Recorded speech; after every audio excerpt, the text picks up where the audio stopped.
Hi, I'm Mitch. Thank you for joining us today on the Restoration Road, where we're going to continue in our series with Pastor Kelly Bird, one of my best friends here today. And I want to start out by asking you some questions about the best. Good. Okay, you ready? Yeah, I'm ready. Best 80s rock singer voice. Steve Perry. No doubt. As soon as you said rock, I knew where you were going. No, there's not a better 80s rock singer, not a better 80s rock ballad singer. There's nobody better than Steve Perry. Can you do a little bit? And it should have been gone. Just a small town girl. Steve Perry, hands down. Okay. Speaking of our best, you and I would both say that that relationship with our children is just something that's none other than divine. It's something that's God ordained. And so therefore, if there's any kind of a loss there, there's a lot of stuff that starts happening inside us. Have you ever lost a child on a trip or anything where they were lost and you didn't know where they were? Our fourth kid is Jake, and I think Jake was about 4 years old. Yeah, about 6 years ago. We just kind of on a whim. My wife, Kebra, had some family, extended family, that lived in the Washington, D.C. area. And we hadn't really planned it, but last minute decided to spend Thanksgiving in D.C. Ended up being one of the greatest, 4-day trips we've ever taken. But one day in D.C., drove down, parked, whole family, and we walked the mall area, saw all the sights, had a really, really good time. But at the Smithsonian, kind of late in the afternoon, walking through with, the other 5,000 people that were in there. Incredibly crowded, very busy. Lost Jake. Just kind of going in and out of some of the exhibits. Thought he was with somebody. Somebody thought he was with, somebody else. And he was gone. And I think we realized it, within a few minutes. And never forget it. My kids, thank God we can laugh about it today, but they laugh about it. I had them all, the rest of them, the other four, I had them just sit down against the escalator wall. And Kebra and I just started walking this huge corridor, and I was yelling. I was yelling about as loud as I could. And it was kind of nice because people around me immediately understood what had transpired. A few folks asked for a description. I gave them a quick one. People really kind of jumped in and began to help, but he was just nowhere to be found. How old would he have been? He was about 4 or 5 years old. Okay. Yeah. And we started going upstairs and we started going downstairs, and I just remember the utter panic, absolute panic I felt in my heart. And all I could think about was somebody taking my son, and it just absolutely, I was coming unwound. And literally after about 10, 15 minutes, which seemed like an hour, we're now circled with some security there who had made their way to us. And I look over, and walking in from outside the Smithsonian with a DC policewoman is Jake. And as soon as I saw her, I went walking over to her, and Jake's right with her, and she was not happy with me, which was fine with me. I was thankful for her heart and concern. Not happy with me, thankful that she had found Jake outside on the curb. Oh my, my. Turns out he had just gotten hot and wanted to go outside. And sounds a little bit like his dad. Yeah, a little bit. But we found him, so yeah, amazing experience, heart-wrenching, and then that moment where you see him, unlike anything that you've ever experienced. I remember when I was with Megan in Branson, Missouri. We were traveling about every weekend, and so occasionally I'd have Susan and Megan come, and Susan was clerking some of the auctions, and I took Megan to breakfast, and it was kind of a unique setting. We were in a condo, and we had to walk about a half mile to the restaurant to have breakfast. So I thought I'd have breakfast with my daughter that morning, and I'm holding Megan's hand all the way up there. And we finally walk in the restaurant doors, and I look at the menu, and I let go of her hand. And I'm guessing this whole moment I'm talking about of looking at that menu is somewhere around 20 seconds. And I look down where I thought she should be, and she's not there. And I look behind me, she's not there. I do a 360, she's not there. And I start yelling her name, same thing. Yeah. I'm screaming for her. We had some strange things happen in the auction business, so I had feared that somebody could kidnap her. And I just busted it down this hallway. I'm popping open restroom doors, yelling and stuff. And I look out, I go to the street side. I'd walked in from a backside to the street side of the restaurant. I'm looking in the parking lot at cars that are moving. I'm memorizing the cars and the numbers. And I'm yelling, I'm screaming her name because nobody was going to take my child. And everything you describe is what I'm feeling inside. And I just try one more time. I will go ahead and open this women's restroom. And Megan had gone in there, really kind of weird, with a 6 or 7 year old. They just like both went in there to go to the bathroom. And it must have happened just like that, you know? And man, when I got her out of that restroom, I brought her little face to mine. I could feel her warm breath on my cheek. And I said, "Don't you ever tell your mom about this." But those stories remind me of how God feels about us. And Jesus is hanging out with a bunch of sand-hearted tax collectors.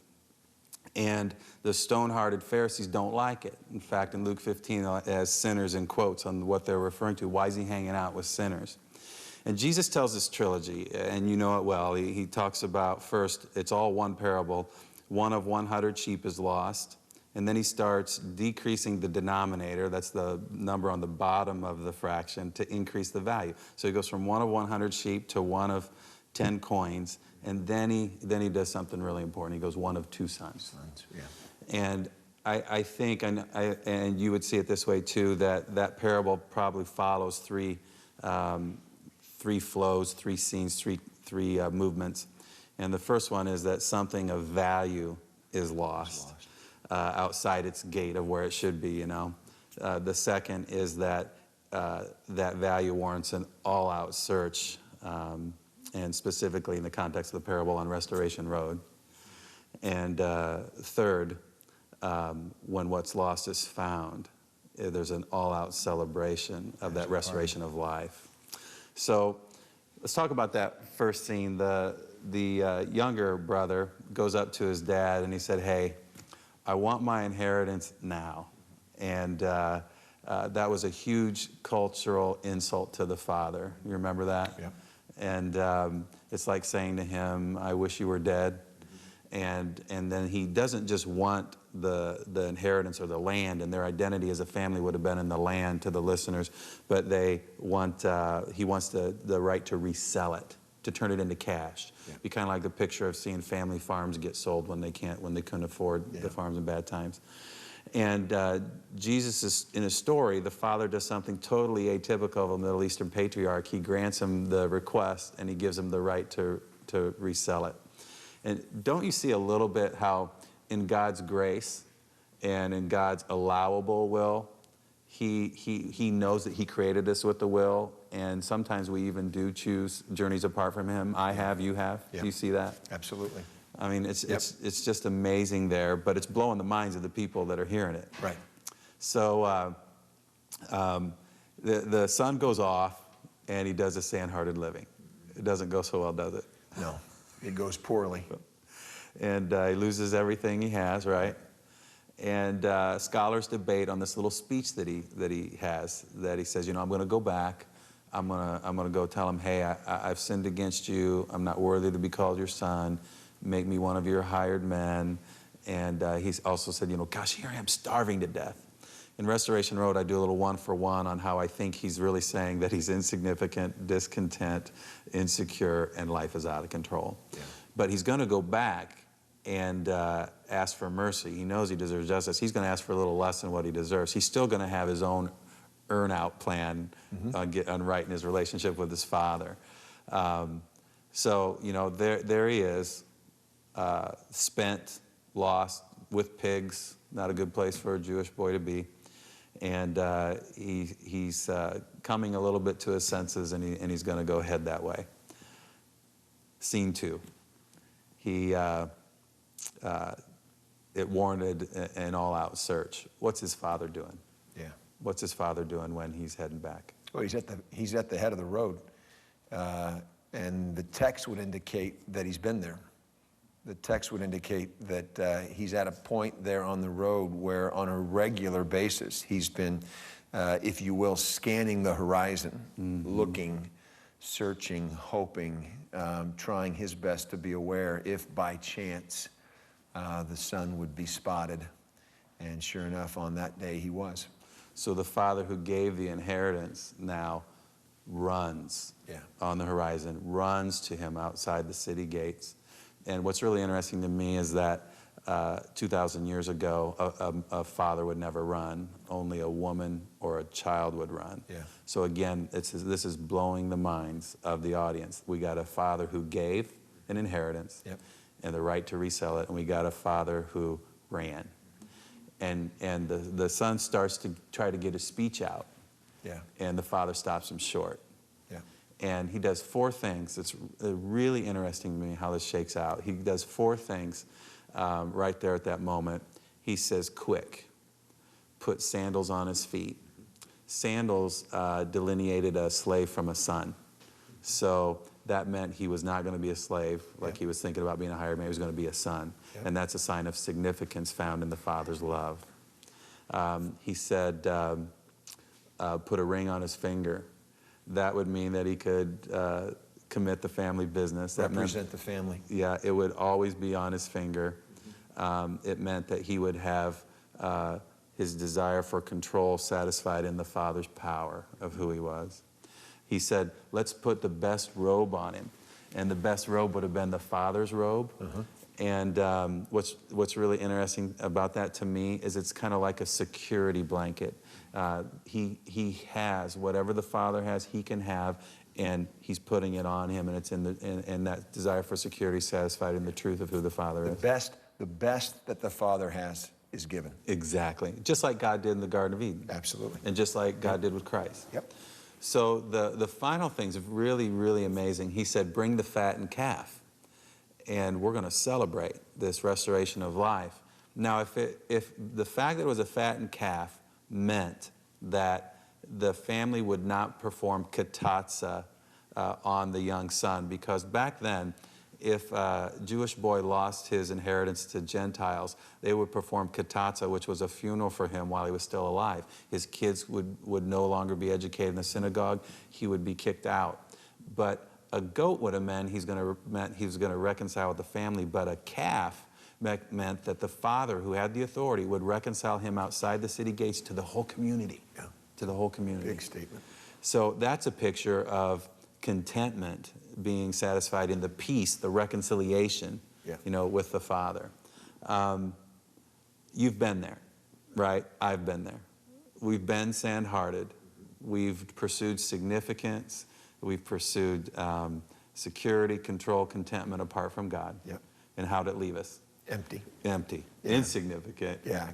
Insecure, out of control, discontent. Out of control, right? Discontent, And I'm sure if somebody's watching today, it wouldn't be too hard to identify with that. No. I mean, that's just the way it is. And I maintain that there's this heartbeat of those desires that God put in us in the Garden of Eden. And every decision we make. Name the 4 again. Significance. Security. Control. Contentment. And I think it's important, for anybody listening today, it's really important, I think, that we say oftentimes, as in the story of the prodigal son, the pursuit of those things often gets painted as, licentious, promiscuous, out of control, immoral, just god-awful living, with booze and pigs and women and prostitutes and drugs, and all that's true. Oftentimes, that's where people can go in their pursuit of those 4 things. But I just want to make sure, I want us to make sure that we communicate to the person who's separated from God, who hasn't been restored, and who may not be living that way. Their life may not look like that. But I guarantee you, if you look at your life today and that's you, you may not be in clubs and you may not be addicted to sex or pornography. But I guarantee you, if you have integrity, enough integrity to look at your life, you're finding those 4 things in something. Absolutely. or someone. Absolutely. And it may not look that tainted, but it's just as empty. Yes, there's always an object of our desires. Right, yeah. That's powerful. Can I say one more thing? Yeah, absolutely. Just real quick. The picture of the father running down the road has always been a great picture for me of how, in God's economy, in God's design, relationship trumps everything. Yes. Who you are is much more important than what you do, don't you think? What you've done, Yeah. exactly. Yes. I was mad at Jake. I was mad at Jake for walking outside. I could have made a case, you know, for the ignorance and the stupidity and the irresponsibility. I know we're talking about a 4-year-old, but you get what I'm saying. Big time. Yeah, the moment I see him, I could care less. Relationship trumps pride. Relationship trumps disappointment. Relationship trumps the hurt that you've caused. Relationship trumps everything in the way God designed it. I would say you've taught me that more than any other individual, because I'm a recovering perfectionist, I'm task-oriented, and hanging around you has made me less of a perfectionist. Man. And has made me so much more relational. I've learned by being around you not to do that with my kids like I was at such a high level, I think, you know, looking back on it. To let them know that who they are is so much more important than what they've done, in essence. Yeah, thank Gail Bird for that. Okay, I will. All right. She's incredible. So yeah, transition. You were going to transition. So the older brother, he comes on the scene and he ain't happy. Somebody comes up to him and he says, "What happened?" And he said, "Your brother's back, and your father's happy. He's safe and sound. He's alive." And there's this restoration again. That third scene, there's this restoration of life and a celebration of that. And the older brother's not happy at all. And the father comes out to him, and he does something different now. So the father has done these atypical acts. He gave an inheritance and the right to resell. He didn't have to. He ran, that unbelievable picture.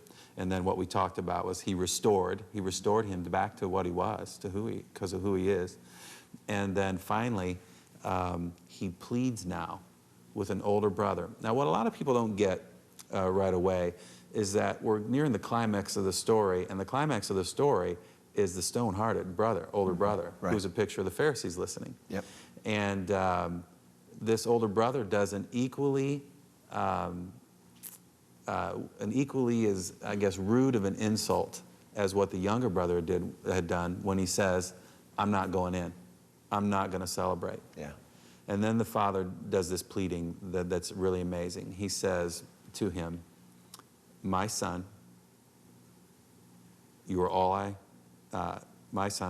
with me. All I have is yours. Let's celebrate this life of restoration. Let's celebrate and be glad your brother is safe and sound. This is what's amazing to me, Kelly. My son, the sandals of significance. And the older brother, he's got sandals on his feet at that moment. He's a son. You are always with me. That ring that's on that older brother's finger would have always been on his finger. Yeah. And it's a picture of that control that he has, the power that he has in the relationship with the Father. Everything I have is yours. He gave the best robe to the younger son. The older son is sitting right there, being rude about it. And he's got the father's robe. He's got the robe right on there. Picture of security and truth. That security blanket's on him. Yeah. And then he says, let's celebrate and be glad. It's that picture of the contentment of being satisfied in the peace of reconciliation. And that older son now has an opportunity to be, reconciled with the father for his equal stone-hearted insult to the father. Don't you see this so much in organized church where it's easy? I mean, I did it. You go to church 3 times a week and you develop a stone heart. Yeah. It's legalism. I'm going to do this and manipulate the deity of the universe. Yeah. It's really, I don't know. It's like it's a mechanical obedience with the Father. It's like he's a taskmaster, and it's not about relationship at all, like you say. No, it becomes much more about the keeping of some, not necessarily bad, but some, predetermined set of rules and expectations that 95% of the time aren't even close to being biblical. But they get set out there, and we start buying in. And as long as we say the right things and don't go certain places, and or at least don't let people know we go certain places. Huge right there. Yeah. Yeah, it becomes about a keeping of a list of rules, and then it becomes, and this is the part, I know I keep coming back to this, but it moves away from the thing that the Scripture continues to put emphasis on, which this father did in this parable, which was relationship. My relationship with God, Jesus said it, love God, love others. Bottom line. He didn't list a bunch of rules. He could have. He could have said, wait a minute, there's not a greatest commandment, there's like 47, take out your pins, here I go. No, he just said 2 things. But we want to add, just like the Pharisees did. And then when we keep those things, we get prideful, and we get judgmental, and we get critical and harsh, and we become the furthest thing from what God intended us to be. Yeah, the Pharisees added 1,500 rules, regulations, stipulations to the Old Testament 613 laws. You know, maybe out of a good intent, but again, not about relationship. Right. I think the vision of church for you that flows out of you is what you just said, is to love God and love others. Jesus' bottom line of what this whole thing's about is loving God, loving others, and that's what really flows out of your heart. And your series that we did, and you said, hey, let's call it. I said, let's do this series on a priesthood of all believers. And you said, let's call it I'm a priest. Because a priest is what? Yeah, it's one who passes along God to others. Gets him all over him, right? Yep. And then they can pass him along to others. Is it Kohan? Kohan is the Hebrew word. Is the Hebrew word. Yeah. You can just remember, like, if you got Kohan shoes, you're going to walk with God, baby, when you're Absolutely. Kohan. And so there's that loving God. The priest gets God all over him, right? And then he loves others by getting the heart of God all over them. Yeah. And I think we miss it, because Jesus said even the Sabbath was made for man, not man for the Sabbath. Right. So he's saying right there, you're down at metaphor. What is it? Yeah. Relationship? Yeah, relationship trumps everything. It does. Yeah, absolutely. That's amazing. Absolutely. What do you think about this father now who gave, ran, restored, and pleaded? He's got a different heart. You know, some scholars say that's the heart of Christ, that the father in the parable is Christ. He's the shepherd with the lost sheep. He's the woman with the lost coin. He's the father with the lost sons. And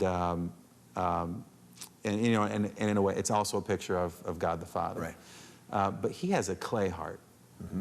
Jesus lived where the vertical intersected with the horizontal, like a priest. He lived in loving the Father and loving others. He was the ultimate picture of everything that we were designed to be, right, and to do. How do you think we can live a life of giving, running, restoring, and pleading with others to do the same? How do you think we can do that, have that heart, that humble clay heart of Christ? Well, great question. Huge answer, probably. Could take us a lot of different places. I would say the way that we do that, the way that we can do that is to become extremely familiar with the person and character of Christ. This story gives us the picture of the dad gives us a great picture of the heart of God. The scriptures are filled with stories like that. The scriptures are filled with examples of Christ and our Father in heaven's love for us and the character that comes with those stories. I think the more and more we become familiar with, the more and more we rub up against, the more and more we hide those pictures of truth in our hearts, I think the more like him we become. Those are great pictures, and the story of the Father there is one that's just absolutely powerful. And the more I study that, the more I understand that, the more I talk about that, the more I pray about that picture, the more I hope I become like that with not only my sons and daughters, but with the people God puts in my life. But we see stories again and again and again of people who don't want to sacrifice to give, run, restore, and plead for the sand-hearted people out there and the stone-hearted. Yeah. They want to keep it safe, right? Yep. Because it might cost them something. Right. Some time. Yeah, it might cost them something. The other thing that goes on there is, again, externally, I've lived in a culture that for so long has separated myself from them. They do this, they do that, they have this hang up, they look like this, smell like that, go to those kinds of places, and I've put myself over here. And so we've really created, you know, these two worlds, and never the two shall meet. And when this hard-hearted, you know, churched community, too many times when they've looked at and intersected with, you know, the younger brother, there's this distance, there's this divide. It's what I love about the Father. He was able to move back and forth between the older brother and the younger brother. And one didn't blow him away and one didn't discourage him. He just stayed right there in the middle, calling them both to the same thing. Exactly. And that's where we get off track. The church too oftentimes stands over here offended, shocked, and blown away by a younger brother living. And the fact of the matter is, it's no different than your older brother living. You've just made it different because of how we've taught them and because of the traditions and all that stuff. Two kinds of lostness, sand and stone, one way home, clay. Yep. And the clay hearts are called to love the stone hearts the same way that we're loving and going after the sand hearts. Yep. How about closing for us? We got about a minute left. And helping somebody understand how much the Father loves them. You know, John 14:23 said, Jesus said, whoever loves me, whoever loves us, my Father and I will make our home with him. Home really is where the heart is with Christ. Yeah, I would just encourage you.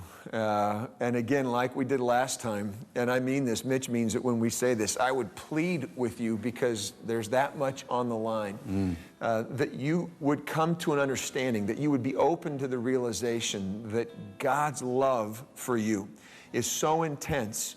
It would be as if I found Jake with the police officer and rejected him, allowed him to go back out to that boulevard and be lost forever. God gave up his son because he loves you so deeply and so thoroughly and so completely. I'd love nothing more than for you to experience and know that love. Thanks, Kelly. Yeah, you bet. Hi, I'm Mitch. That was lame.